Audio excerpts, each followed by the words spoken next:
ప్రముఖ పుణ్యక్షేత్రమైన భద్రాచలంలో మొదటి కార్తీక సోమవారం పురస్కరించుకొని ఐటీడీఏ ప్రాంగణంలో ఉన్నటువంటి పంచముఖ విశ్వేశ్వర స్వామి ఆలయంలో భక్తులే స్వయంగా ఆ మహాశివలింగానికి పంచామృతాలతో అభిషేకాలు నిర్వహించారు. అనంతరం కార్తీక దీపాలను వెలిగించి ఎంతో భక్తి శ్రద్ధలతో పూజా కార్యక్రమంలో పాల్గొన్నారు. ఈ పవిత్రమైన రోజు ఉపవాసం ఉండటం వల్ల ఆ మహాశివుని అనుగ్రహం ఎల్లప్పుడూ ఉంటుందని భక్తుల ప్రగాఢ విశ్వాసం.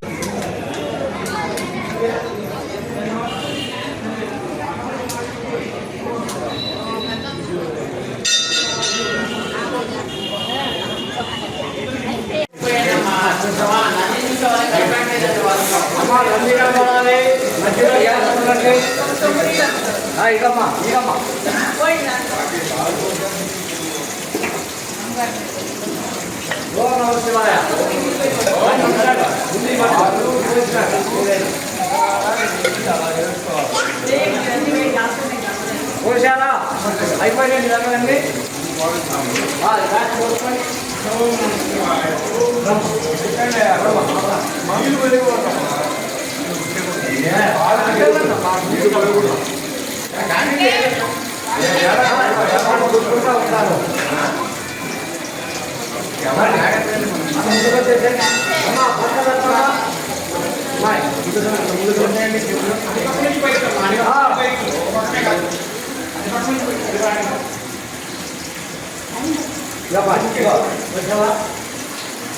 నమస్కారం.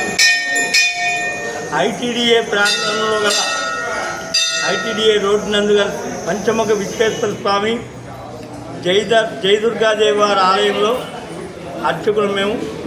నా పేరు ఐలూరి నీలకంఠ శర్మ.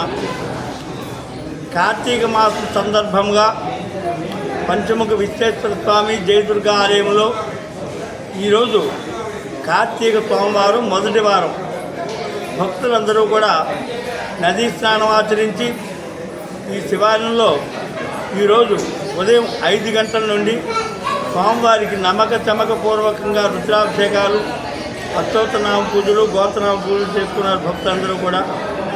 ఈరోజు కార్తీక సోమవారం నాడు ఈ పర్వదిన సందర్భంగా ఈ నెల రోజులు కూడా స్వామివారికి సూర్యోదయ పూర్వమే విశేష అభిషేకాలు, పూజలు జరుగుతాయి. ఈ కార్తీక సోమవారం నాడు ఉపవాసం ఉండేవారు ఈ రోజంతా ఉపవాసం ఉండి సాయంత్రం నక్షత్ర దర్శనం చేసుకొని భోజనం చేయాలి. అది కార్తీక మాస వ్రత భోజనం కింద లెక్క. ఈ నెల రోజులు కూడా నక్తం చేయవచ్చు. నెల రోజులు ఉదయం ఉపవాసం ఉండి సాయంత్రం పూట నక్షత్ర దర్శనం చేసుకుని భోజనం చేయాలి. అది నక్తము అని అంటారు. కార్తీక మాసంలో కార్తీక పౌర్ణమి నాడు ఆదివారం వచ్చింది మాకు రాత్రిగల పౌర్ణమి. ఆ రోజు స్వామివారికి జలాతోరణోత్సవం ఉంటుంది. కార్తీక సోమవారాలు 4 సోమవారాలు కూడా ప్రతినిత్యం ఉదయం 5 గంటల నుంచి అభిషేకాలు ప్రారంభమవుతాయి. తర్వాత భక్తులందరూ కూడా స్వామివారి యొక్క కృపకు పాత్రలు కావాలని, స్వామివారి యొక్క సేవలో పాల్గొనాలని ప్రార్థిస్తున్నాం.